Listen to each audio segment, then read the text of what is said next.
Carrie movie review. Action. What's going on, everybody? Today we're doing a Carrie movie review. I don't know why I have my cat with me, but she just came in as soon as I started recording. So I said, alright, let's hang out. Let's do this movie review. Today we're reviewing Carrie 2013.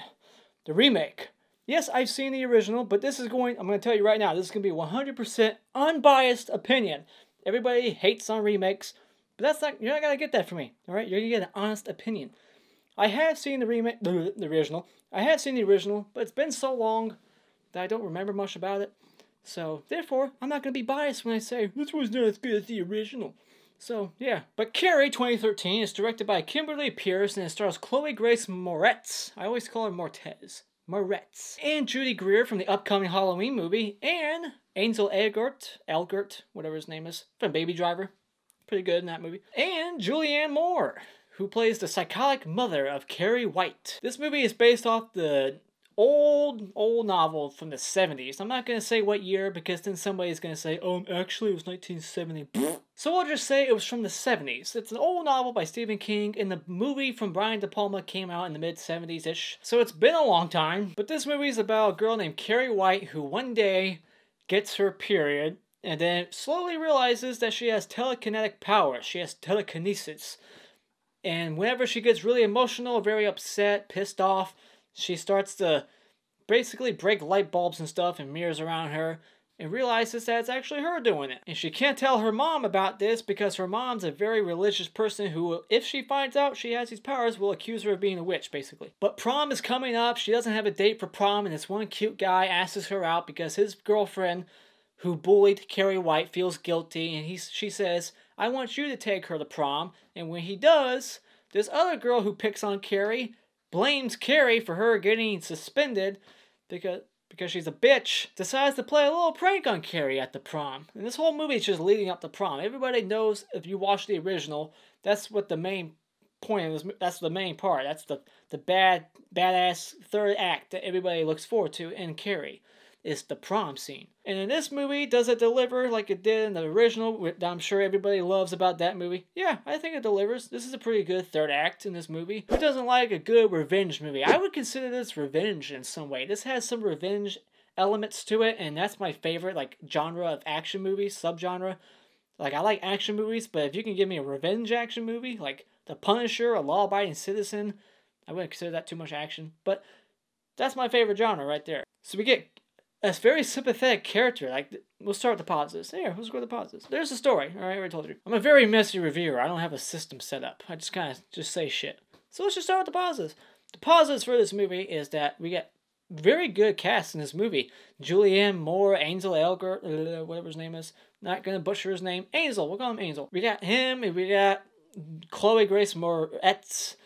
And we got Judy Greer from Archer. I love her in Archer. And we just got a good cast of people, very good acting, and the characters who are supposed to be bitchy are bitches to the point where you just want to punch them in a good way, like kind of like Trent in the remake of Friday, where everybody just hates his guts. We got a woman version of that character in this movie who thinks that she's just the victim of everything. Like anything that happens to her of her own doing is someone else's fault. And they make this movie modern compared to, you know, the original in 1970 and something. This movie, like, puts the bad things that happened to Carrie at prom, like in the original, they kind of update it to where, you know, like a video of her when she had her periods being played at the big monitors at prom. You got texting in this movie, so it feels more modern. Can't say that's a positive or a negative, but just letting you know. But like I said, the acting's good. The special effects are good, because this is a movie that depends, and it's all the good stuff about the Carrie movie. You gotta have good special effects, because when you're gonna be using your mind to move shit, it's good to have special effects. I don't want something to look like it's just something on a fishing hook and someone is above the stage moving shit. It actually looks real, like when things are floating around, when she sends that whole room just flying. The special effects in this movie are good. There's a couple of bad CGI moments, especially at the very end. You got the tombstone cracking, it just looks fake. But other than that, yeah, I mean, you got a very good performance by Julianne Moore. She plays a very psychotic, religious person who hurts herself for some reason and accuses everybody else of being a sinner going to hell. She thinks she's so religious that she hates her own breasts. She calls them dirty pillows. If anybody has breasts, they're dirty pillows, and how dare you have breasts. They really do a good job of, like, giving you make you feel very sympathetic towards Carrie, to the point where when she starts doing bad things at the end, it's kind of hard to be like, she shouldn't be doing this. You're more on the side of, yeah, kill them. Like, as much as it's evil to say that, you really do root for her, and it puts you on her side with all the shit that happens to her. And because this is based off of a Stephen King book, you always gotta have that Stephen King bullies in these movies.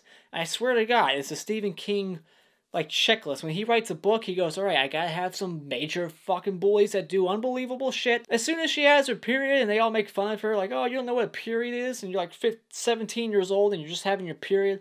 I'm not sure how old she is. But, you know, she has her period and they all make fun of her. They throw tampons at her. They yell, plug it up, plug it up. And then all of a sudden, like, people are spray painting shit on her locker that says, Carrie White eats shit. And I have no idea why. She's a quiet girl. She's not talking to nobody. And all of a sudden, they just start accusing her of eating shit because she just got her period? It makes no sense. But then again, that's just Stephen King bully shit that you would see in every Stephen King movie. It, Christine, and now this. I'm sure there's more, but those are just the ones I've seen so far that I remember. I don't really have anything negative to say about this movie. I'm trying to think of something that was like, oh, that was terrible. But, you know, the acting's good, the special effects, the pacing was pretty decent, and I didn't feel bored watching this. I was invested in Carrie. I really cared for her. I felt bad for her. I wanted her to kick all their asses.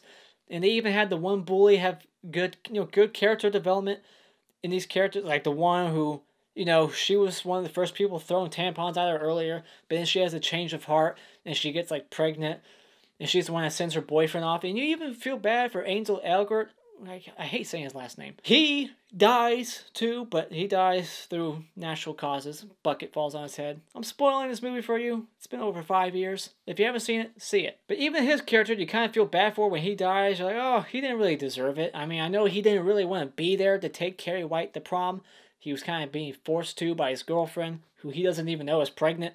So now it's sad that this guy's never going to see his kid.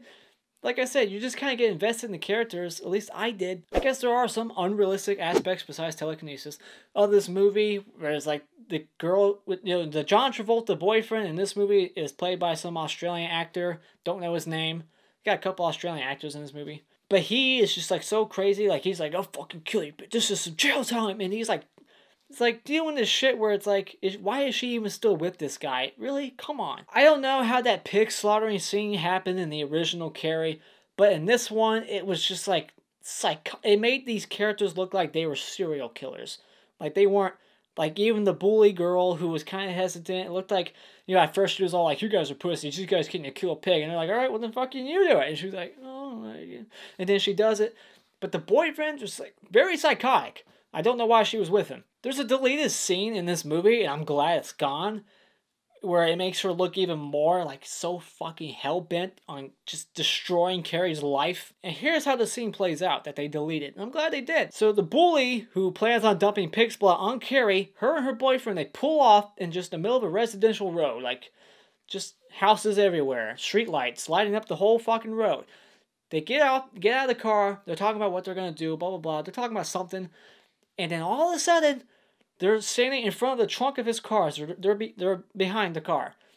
And she starts blowing him. And as she's blowing him, and it's not broad daylight, but I'm sure somebody's going to see them. Alright? She's blowing him, and all of a sudden, in between, you know, she just goes, I fucking hate Carrie White. She hates Carrie so much, that's all she can think about when she's blowing somebody. That's crazy. And there was also another deleted scene in this movie that showed Carrie when she was like 7 years old, because we don't see Carrie grow up. It just goes from the very beginning of the movie when Carrie's born to straight to like a high schooler. But there's a scene that got deleted of her looking at a neighbor who's tanning, and all of a sudden it just starts hailing above her house. It's like, it was weird. It didn't make sense. Like, she wasn't emotional or anything, but just seeing somebody half naked tanning make her fucking hail didn't make sense. I think that's why they deleted it. Glad they deleted it. It wasn't needed. But yeah, I don't really have anything bad to say about this movie. This is a very good remake, in my opinion. So therefore, when it comes to Carrie 2013, I say that you give it a shot and go out and buy it. Time for my awards. Alright, the Mr. Hat Award for the best kill is definitely going to go to that bitch bully. I forget her name already. You want me to look it up? No, I'm not going to. But when her face goes through that glass, you just can't help but cheer because her pretty little face gets destroyed. Now the Mr. Twig Award's gonna go to poor Tommy. I feel like he didn't deserve to die at all. He could have just got knocked out or something. But seeing him go also was just a lame way to go. Just knocked out cold, concussion, killed him, whatever. He's dead. Those are my thoughts on Carrie 2013. What did you think about this remake when it came out? Did you go see it or did you boycott it because you're an originalist? You only like originals and you don't give remakes a shot. Give it a shot. It's a very good movie. But anyways, thank you so much for joining me tonight. If you liked this or agree with me at all, make sure to hit that like button. And also to subscribe by clicking on my beautiful cartoon face in 5 seconds. And until next time, auf Wiedersehen.